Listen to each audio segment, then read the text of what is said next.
예수님이 알려주신 노후에 흔들리지 않는 재정을 만드는 유일한 길. 지금 이 순간에도 당신 곁에 있는 작은 은혜들. 혹시 오늘 아침 따뜻한 커피 한 잔을 마시며 하루를 시작하셨나요? 건강한 몸으로 일어나 사랑하는 가족과 인사를 나누셨나요? 이 모든 것들이 바로 하나님께서 주신 선물입니다. 우리는 종종 미래의 걱정, 특히 노후 준비에 대한 불안 때문에 현재 주어진 은혜들을 놓치곤 합니다. 하지만 놀라운 사실이 있습니다. 지금 이 순간에도 하나님은 당신의 재정적 미래를 위해 이미 역사하고 계십니다. 당신이 걱정하는 그 시간에도, 잠들어 있는 그 시간에도 하나님의 공급하심은 멈추지 않습니다. 이미 시작된 변화에 대한 눈을 열어보십시오. 변화는 이미 시작되었습니다. 예수님은 2000년 전부터 우리에게 흔들리지 않는 재정 원칙을 가르쳐 주셨습니다. 그것은 단순히 돈을 모으는 방법이 아니라 하나님과의 관계 속에서 진정한 안정과 평안을 누리는 길이었습니다. 그런즉 너희는 먼저 그의 나라와 그의 의를 구하라. 그리하면 이 모든 것을 너희에게 더하시리라. 마태복음 6장 33절. 이 말씀을 들으며 혹시 이런 생각이 드시나요? 영적인 이야기만 하지 말고 실제적인 재정관리법을 알려달라고요. 하지만 놀라운 것은 예수님의 가르침이야말로 가장 실제적이고 확실한 재정 원칙이라는 사실입니다. 작은 것부터 알아차리는 믿음의 눈을 가져보십시오. 하나님을 먼저 구할 때 일어나는 변화들을 발견해 보세요. 지출의 우선순위가 바뀌고 불필요한 소비가 줄어들며 감사하는 마음으로 절약하게 됩니다. 이것이 바로 흔들리지 않는 재정의 첫 번째 비밀입니다. 하나님의 신실하심이 담긴 약속의 말씀. 여호와는 나의 목자시니 내게 부족함이 없으리로다. 시편 23편 1절. 다윗이 이 고백을 할 때는 아직 왕이 되기 전이었습니다. 사울 왕에게 쫓기며 불안한 날들을 보내고 있을 때였죠. 하지만 그는 현재의 어려움 속에서도 하나님의 공급하심을 확신했습니다. 범사에 감사하라. 이것이 그리스도 예수 안에서 너희를 향하신 하나님의 뜻이니라. 데살로니가전서 5장 18절. 바울 사도가 이 말씀을 기록할 때도 마찬가지였습니다. 감옥에 갇혀 있으면서도, 때로는 굶주림을 당하면서도 감사를 잃지 않았습니다. 왜일까요?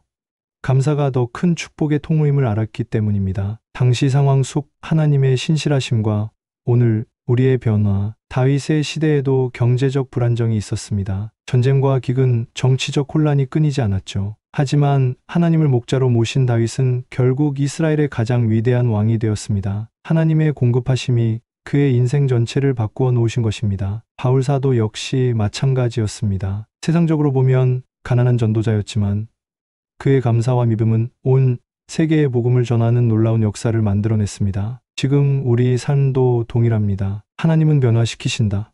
이미 일하고 계신다.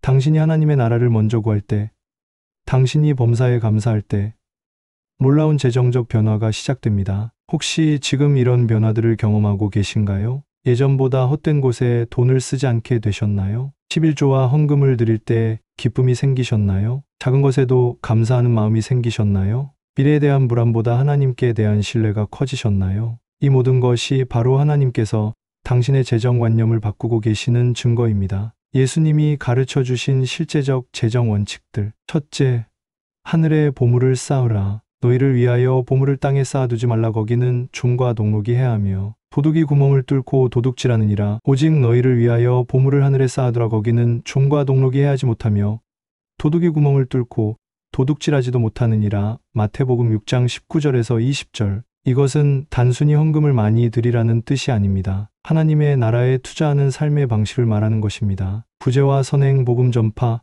다음 세대를 위한 투자 등이 모두 하늘의 보물입니다. 놀랍게도 이런 투자를 할 때 땅에서의 경제적 축복도 따라옵니다. 둘째, 청지기 정신을 가져라. 지극히 작은 것에 충성된 자는 큰 것에도 충성되고 지극히 작은 것에 불의한 자는 큰 것에도 불의하니라. 누가복음 16장 10절. 하나님은 우리를 재물의 청지기로 부르셨습니다. 작은 돈부터 충성되게 관리할 때 더 큰 축복을 맡겨주십니다. 가계부 작성, 계획적 소비, 정직한 세금 납부 등도 모두 청지기의 사명입니다. 셋째, 염려를 버리고 믿음으로 살라. 그러므로 내일 일을 위하여 염려하지 말라.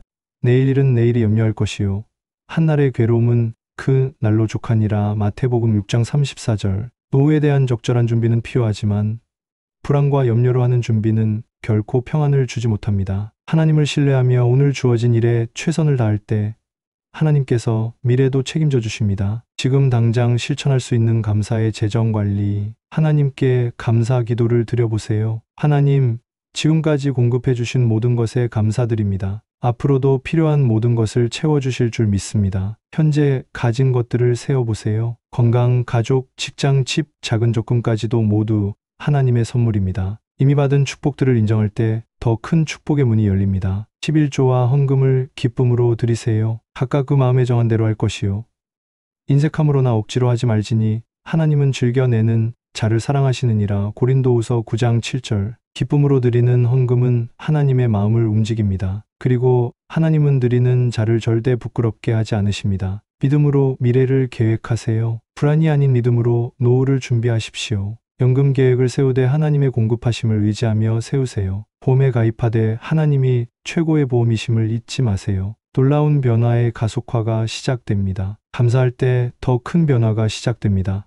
성경은 이렇게 약속합니다. 모든 것을 시험하여 좋은 것을 취하고. 데살로니가전서 5장 21절. 감사하는 마음으로 재정을 관리할 때 보이지 않던 기회들이 보이기 시작합니다. 좋은 투자처가 눈에 들어오고 불필요한 지출이 줄어들며 수입을 늘릴 수 있는 방법들이 보입니다. 범사에 감사하라고 하신 말씀대로 살 때 심지어 경제적 어려움 속에서도 감사할 거리를 발견하게 됩니다. 그리고 그 감사가 새로운 돌파구를 만들어냅니다. 하나님의 놀라운 역사는 감사하는 마음에서 배가 됩니다. 한 달 전의 당신과 지금의 당신을 비교해 보세요. 이미 변화가 시작되지 않았나요? 믿음으로 더 큰 변화를 기대하고 계신가요?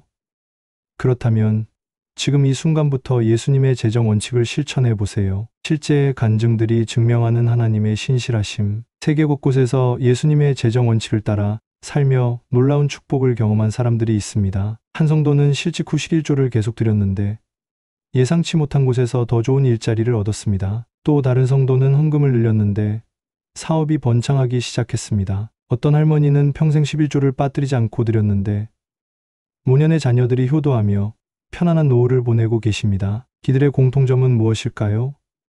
바로 하나님을 먼저 구하고 범사에 감사하며 하나님의 약속을 믿었다는 것입니다. 오늘부터 시작하는 흔들리지 않는 재정 만들기 1단계 감사일기 쓰기입니다. 매일 밤 오늘 경험한 하나님의 은혜 3가지를 적어보세요. 작은 것이라도 좋습니다. 2단계 11조 드리기입니다. 아직 11조를 드리지 않고 계신다면 오늘부터 시작해보세요. 이미 드리고 계신다면 더욱 기쁨으로 드려보세요. 3단계 가계부 작성하기입니다. 청지기로서 하나님께 받은 재물을 어떻게 사용하는지 기록해보세요. 4단계 노후 계획 기도하기입니다. 연금, 보험, 저축 등을 계획하되 하나님의 인도하심을 구하며 계획하세요. 5단계 나눔 실천하기입니다. 어려운 이웃을 도우며 하늘의 보물을 쌓는 삶을 살아보세요. 지금 이 순간에도 놀라운 변화가 일어나고 있습니다. 당신이 이 영상을 보고 있는 지금 이 순간에도 하나님은 당신의 재정적 미래를 위해 일하고 계십니다. 하나님의 시간표는 우리와 다릅니다. 우리가 보지 못하는 곳에서 이미 준비하고 계십니다. 너는 내 길을 여호와께 맡기라.